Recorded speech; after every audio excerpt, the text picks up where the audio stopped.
अस्सलामुअलैकुम स्टूडेंट्स। आज हम मैथमेटिक्स क्लास मैट्रिक और 9 के 5th लेक्चर का आगाज़ करेंगे और हमने अपने प्रीवियस 4 लेक्चर्स के अंदर एमसीक्यूज़ जो कवर कर रहे हैं उनमें हमने 60 एमसीक्यूज़ को कवर किया पहले यूनिट के, और आज हम एमसीक्यूज़ नंबर 61 से अपने इस लेक्चर का आगाज़ करेंगे। आई होप कि आपको चारों लेक्चर जो प्रीवियस गुजर चुके हैं वो अच्छी तरह से समझ आ चुके होंगे। तो आए अपने लेक्चर का बाकायदा आगाज़ करते हैं, लेक्चर नंबर 5 का, और एमसीक्यूज़ नंबर 61 से इसका आगाज़ करते हैं। अगर मैं एमसीक्यूज़ नंबर 61 की बात करूं तो इसमें कह रहा है कि the set of all subset of a set is called dash set. वो बोल रहा है कि एक ऐसा सेट जिसमें सारे के सारे सबसेट मौजूद हों, उस सेट को हम क्या कहते हैं? तो इस तरह के सेट को जो है वो हम पावर सेट कहते हैं। कि एक पावर सेट ऐसा सेट होता है जिसके अंदर सारे के सारे जो है वह नंबर ऑफ सबसेट मौजूद होते हैं। तो हमने जो प्रीवियस लेक्चर के अंदर फार्मूला पढ़ा कि कितने सबसेट होंगे, तो हमने 2 की पावर n रख के पढ़ा था कि इसमें इतने जो है वो सबसेट्स होंगे। तो इसका मतलब है पावर सेट ही वो सेट है जिसमें जो है वो सारे के सारे सबसेट मौजूद होते हैं। अगर एमसीक्यूज नंबर 62 की बात करूं तो उसमें कह रहा है इफ n ब्रैकेट में a which is equal to 10 then n power set of a which is equal to dash n, और ब्रैकेट में जो a लिखा हुआ है और विच इज इक्वल टू 10, तो ये शॉर्ट टर्म में लिखा जाता है कि a सेट के अंदर इतने नंबर ऑफ एलिमेंट मौजूद है। तो हमें जो है वो पावर सेट ऑफ a निकालना है, मतलब 10 एलिमेंट एक सेट के अंदर मौजूद है, तो उन 10 एलिमेंट्स का हमें पावर सेट निकालना है। तो हमें अच्छी तरह से पता है कि हमने पावर सेट का जो फॉर्मूला पढ़ा हुआ है 2 की पावर n, और 2 की पावर n यहाँ पर क्या है, नंबर ऑफ एलिमेंट कितने, 10। तो 2 की पावर 10 कितना होता है वो हम कैलकुलेट करेंगे। तो 2 को 10 टाइम्स आपस में मल्टीप्लाई करेंगे तो आंसर आएगा 1024। 1024 इसका राइट आंसर होगा। इसी तरह से एमसीक्यूज नंबर 63 की बात करें, कह रहा है कि the point of intersection of x axis and y axis is called dash. बोल रहा है कि ऐसा पॉइंट जो कि एक्स एक्सिस और वाई एक्सिस का इंटरसेक्टिंग पॉइंट हो, तो उससे हम क्या कहते हैं।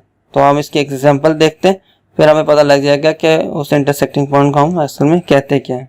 फॉर एग्जाम्पल मेरे पास ये एक वाई एक्सिस है और ये एक्स एक्सिस है, ये एक्स है और ये वाई है। इन दोनों का जो सेंटर पॉइंट है ये वाला जो सेंटर पॉइंट है, यहाँ पर ये आपस में क्या कर रहे हैं, इंटरसेक्ट कर रहे हैं। तो इस इंटरसेक्टिंग पॉइंट को मैंने प्रीवियस लेक्चर के अंदर आपको बताया था कि हम इसको ओरिजिन कहते हैं, कि जहाँ एक्स और वाई एक्सिस दोनों आपस में मिल रहे हो तो हम इसके कहते हैं कि ये एक ओरिजिन है। तो इसका मतलब है कि इस एमसीक्यूज के अंदर अगर ओरिजिन आंसर दिया गया तो वो हमारा राइट आंसर होगा। तो आए अपने एमसीक्यूज की तरफ चलते हैं। तो एमसीक्यूज नंबर 63 के ऑप्शंस जो दिए हैं वो दिया गया है एब्सिसा, ऑर्डिनेट, ओरिजिन या नन ऑफ दिस। तो इसका राइट आंसर जो होगा वो ओरिजिन होगा। इसी तरह से एमसीक्यूज नंबर 64 वो कह रहा है the plane made by x axis and y axis is called dash. और ये कह रहा है कि ऐसा कोई भी प्लेन जो एक्स एक्सिस और वाई एक्सिस से बनता हो तो उससे हम क्या कहते हैं। तो बेसिकली जो अभी हमने एग्जांपल देखी उसमें हमने एक्स और वाई दो एक्सिस ड्रॉ किया, तो बेसिकली वो एक प्लेन पर ड्रॉ किए। उन प्लेन्स को जो है वो हम कहते हैं कि ये इसके कोऑर्डिनेट्स हैं। एक तो रेक्टेंगुलर है वो नहीं हो सकता, बल्कि ये क्या कहलाते हैं, ये हमारे कोऑर्डिनेट्स कहलाते हैं। जो हमारे एक्स और वाई एक्सिस से मिलकर कोई प्लेन बनता है तो उसको हम क्या कहते हैं, ये कोऑर्डिनेट है। ठीक है। इसी तरह से एमसीक्यू नंबर 65 की बात करते हैं। तो कह रहा है कि एक सेट है जिसके अंदर 0 लिखा गया, is the set which has dash element. वो कह रहा है कि इस सेट के अंदर नंबर ऑफ एलिमेंट कितने हैं। बात स्टूडेंट्स ये समझते हैं कि ये नल सेट है, ऐसा नहीं होता, बल्कि इसके अंदर एक एलिमेंट है। तो इसका मतलब है कि ये नंबर ऑफ एलिमेंट इसके अंदर हम क्या कहेंगे कि 1 है। इसके अंदर नंबर ऑफ एलिमेंट क्या है, 1। तो 1 इसका राइट आंसर होगा। तो एमसीक्यूज नंबर 66 दिया गया, बोल रहा है कि अगर में ए सेट है उसका यूनियन लो किसी नल सेट के साथ तो उसका आंसर क्या आएगा। तो इसको भी हम एक एग्जांपल के थ्रू देखते हैं और फिर इसके आंसर की तरफ चलते हैं। इस तरह के सवाल जो है जिसमें ए दिया और यूनियन लेना हो नल सेट के साथ या व्हाटएवर किसी के साथ भी लेना हो, तो हम क्या करते हैं कि यहाँ इस सिचुएशन के अंदर हम खुद से सेट को लेट कर लेते हैं, और उसको लेट करने से जो हमारा आंसर आएगा वो एज इट इज हम जो है वो अपने ऑप्शंस को देखते हुए लिखेंगे, और वो आंसर हमारा कभी गलत नहीं होगा। इसलिए हम इस 66 की जो है वो एग्जाम्पल के थ्रू इसको देखते हैं। फॉर एग्जाम्पल मैंने एक सेट ले लिया ए, उसके अंदर नंबर ऑफ एलिमेंट 2 रख दिया, और इसका यूनियन मैंने लेना है एक नल सेट के साथ।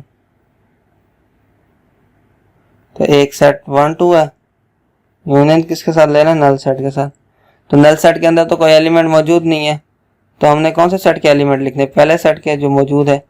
तो इसका मतलब है 1 2। 1 2 किससे बिलोंग्स कर रहा था, सेट ए से। इसका मतलब है कि जो हमारा जो राइट आंसर होगा इसके अंदर वो ए होगा, कि ए का यूनियन अगर मैं किसी नल सेट के साथ लूँ तो उसका आंसर क्या आएगा, वो ए सेट आएगा, कि ए सेट के एलिमेंट मुझे वापस रिटर्न मिलेंगे। तो आए एमसीक्यूज की तरफ चलते हैं। तो एमसीक्यूज नंबर 66 में क्या ऑप्शंस दिए गए, एक यूनियन दिया गया, एक ए दिया गया, एक जो है वो यूनियन का कॉम्प्लीमेंट दिया गया और एक नल सेट दिया गया। तो हमने अभी देखा तो इसका राइट आंसर क्या बन रहा था, ए इसका राइट आंसर होगा।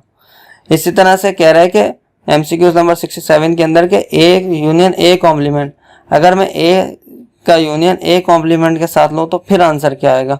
तो फिर हम यहाँ पर दोबारा एक एग्जांपल के थ्रू देखते हैं ताकि हमें बात क्लियर हो जाए कि क्या वाकई में हम खुद से सेट लेट करके फिर क्या इसके ऑप्शंस पे चलेंगे। लेकिन ऑप्शंस भी देख लेते हैं। ऑप्शन में एक यूनिवर्सल सेट दिया गया, एक कॉम्प्लीमेंट दिया गया, उसके बाद यू कॉम्प्लीमेंट और ए। तो देखते हैं इसका राइट आंसर कौन सा होगा। पहले हम 101 एग्जाम्पल के थ्रू समझते हैं। फॉर एग्जाम्पल एक सेट ए है, उसके अंदर नंबर ऑफ एलिमेंट हम वही रख लेते हैं 1 2, और एक सेट यू है इसके अंदर नंबर ऑफ एलिमेंट ज्यादा रख लेते हैं 1 2 3। ठीक है, क्योंकि मुझे ए का यूनियन ए कॉम्प्लीमेंट के साथ निकालना है तो मुझे ए कॉम्प्लीमेंट की वैल्यू चाहिए होगी, जो कि मैं ए कॉम्प्लीमेंट निकालने के लिए यू को जो है माइनस कराऊंगा ए से। यू के अंदर नंबर ऑफ एलिमेंट मैंने 3 लिखे, उसको माइनस कराया नंबर ऑफ एलिमेंट जो ए के अंदर मौजूद थे उनसे। इस 1 2 से 1 2 कट गया तो इसका आंसर आया 3।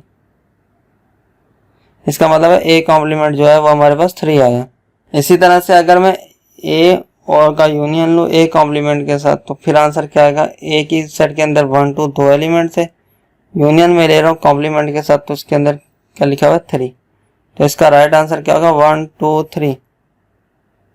या ऐसा कोई सेट है जिसके अंदर तीनों एलिमेंट आते हो, तो हम ऊपर चल के देखते हैं। जी बिल्कुल, यूनिवर्सल सेट एक ऐसा सेट है जिसके अंदर 1 2 3 तीनों आ रहे हैं, 3 एलिमेंट आ रहे हैं और हमारा आंसर में भी तीनों एलिमेंट आ रहे हैं।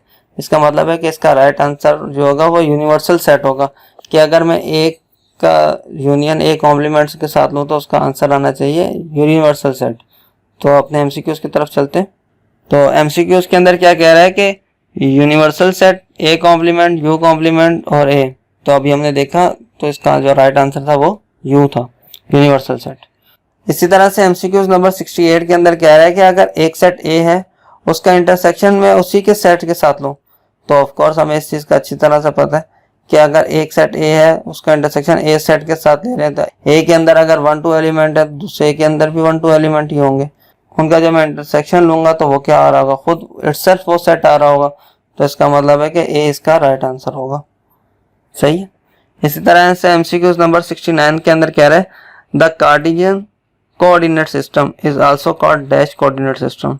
वो कह रहा है कि जो कार्टेशियन कोऑर्डिनेट सिस्टम होते हैं वो जो है ना उनको और क्या कहा जाता है, उनको कौन सा कोऑर्डिनेट सिस्टम भी कहा जाता है। इनको याद रखिएगा, रेक्टेंगुलर कोऑर्डिनेट सिस्टम भी कहते हैं। तो इसका मतलब है कि रेक्टेंगुलर कोऑर्डिनेट सिस्टम हमारा राइट आंसर होगा। और जो एक्स एक्सिस और वाई एक्सिस के मिलने से प्लेन बनता है उसको बेसिकली कार्टेशियन कोऑर्डिनेट सिस्टम कहते हैं। और जो एक्स वाई और जेड तीनों कोऑर्डिनेट को मिलाने से बनता है तो उसको हम पोलर कोऑर्डिनेट सिस्टम कहते हैं। सही है। लेकिन कार्टेशियन कोऑर्डिनेट सिस्टम के अंदर जो है वो इसको हम दूसरे नाम रेक्टेंगुलर कोऑर्डिनेट सिस्टम भी कहते हैं। इसी तरह से एमसीक्यूज नंबर अगर मैं 70 की बात करूं, ये बिल्कुल हमारे पिछले लेक्चर से लिंक करता है कि जो मैंने आपको बताया था कि कोऑर्डिनेट में जो है वो हम किन को एक्सिस को पॉजिटिव लेते हैं, कौन से एक्सिस को हम नेगेटिव लेते हैं कोऑर्डिनेट के अंदर। तो अगर आपको इसके मुतालिक कोई कन्फ्यूजन हो तो मेरा प्रीवियस लेक्चर आप जो है वो मेरे चैनल पे जाके उसकी प्लेलिस्ट में लेक्चर नंबर 4 यूनिट 1 का देख सकते हैं एमसीक्यूज के लिहाज से। तो हम यहाँ पर उन्हीं ग्राफ को मद्देनजर रखते हुए जो है वो इसके आंसर्स पर टिक करेंगे। तो एमसीक्यूज नंबर 70 में कह रहे हैं at first quadrant the value of x and y will be. X और वाई जो है वो पॉजिटिव होने चाहिए फर्स्ट क्वाड्रेंट के अंदर, हमें इस चीज का पता है। तो उसका मतलब एक्स भी पॉजिटिव होता है और वाई भी। इसका मतलब ये हमारा राइट आंसर होगा। इस तरह से एमसीक्यूज नंबर 71 की बात करें, कह रहा है at second quadrant the value of x and y will be. वो बोल रहा है दूसरे क्वाड्रेंट के अंदर एक्स और वाई की वैल्यू क्या होगी। तो हमने देखा था कि दूसरे क्वाड्रेंट के अंदर हमारी एक्स की वैल्यू तो नेगेटिव होती है लेकिन वाई की वैल्यू हमारी क्या होती है, वो पॉजिटिव होती है। इसका मतलब ये हमारा राइट आंसर होगा। इसी तरह से एमसीक्यूज नंबर 72 में कह रहे हैं at third quadrant the value of x and y will be, कि थर्ड क्वाड्रेंट के अंदर एक्स और वाई की वैल्यू क्या होती है, तो यहाँ पर जो है ना वो x और y की वैल्यू वहाँ पर माइनस होती है, तो ये हमारा राइट आंसर होगा। MCQ नंबर 73 के अंदर कह रहा है at fourth quadrant the value of x and y will be, कि फोर्थ क्वाड्रेंट के अंदर हमारी x और y की वैल्यूज कौन कौन सी होती हैं। फोर्थ क्वाड्रेंट के अंदर आप ये याद रखिएगा कि हमारे x एक्सिस की वैल्यू जो होती है वो पॉजिटिव होती है और y एक्सिस की वैल्यू जो होती है वो नेगेटिव होती है। इसका मतलब है कि पहले वाला हमारा राइट आंसर होगा। ठीक है, x पॉजिटिव होगा और y नेगेटिव होगा। इसी तरह से MCQ नंबर 74 की बात करते हैं, तो MCQ नंबर 74 के अंदर कह रहा है कि a minus b equal to dash, कि a जो है वो डिफरेंस है b का, तो किसके बराबर होगा, इन फॉर्म ऑफ जो इसके ऑप्शन दिए गए हैं वो एक सेट बिल्डर फॉर्म के अंदर दिए गए, तो हमें इसको रीड करना है। तो सबसे पहले तो हम ये देखेंगे कि सवाल के अंदर a और b यूज हुआ है, तो उन ऑप्शन को हम कट कर देंगे जिसके अंदर c और d इस्तेमाल हुआ हो, या c या d में से कोई एक एलिमेंट भी इस्तेमाल हुआ हो। तो हमने अपना ऑप्शन नंबर 1 और ऑप्शन नंबर 4 को हटा दिया, तो हम ऑप्शन नंबर 2 और ऑप्शन नंबर 3 को देखेंगे कि इसमें से हमारा कौन सा राइट आंसर होगा। आपने देखा था हमारे प्रीवियस लेक्चर के अंदर कि मैं जब a को जो है वो b से माइनस करा रहा था, तो b सेट का कोई भी एलिमेंट जो है वो a सेट के अंदर एग्जिस्ट नहीं कर रहा था। तो इसका मतलब है कि ये जो स्टेटमेंट दूसरी वाली कह रही है, कह रहा है कि x such that x belongs to a and x not belongs to b. बोल रहे हैं x की वैल्यू a से तो बिलोंग्स करेंगी पर b से बिलोंग्स नहीं करेंगी। और तीसरे वाले के अंदर कह रहा है कि x की वैल्यू a से भी बिलोंग्स करेंगी, b से भी बिलोंग्स करेंगी, पर ऐसा नहीं होगा, क्योंकि x की सारी वैल्यूज जो है वो a से तो बिलोंग्स करेंगी लेकिन b से नहीं बिलोंग्स कर सकती। उसकी वजह है कि b के अंदर जितने भी एलिमेंट होते हैं वो अगर a सेट के मौजूद है तो वो कैंसल आउट हो जाते हैं, और हम हमेशा पहले सेट की वैल्यूज को जो है आंसर के तौर पर लिखते हैं।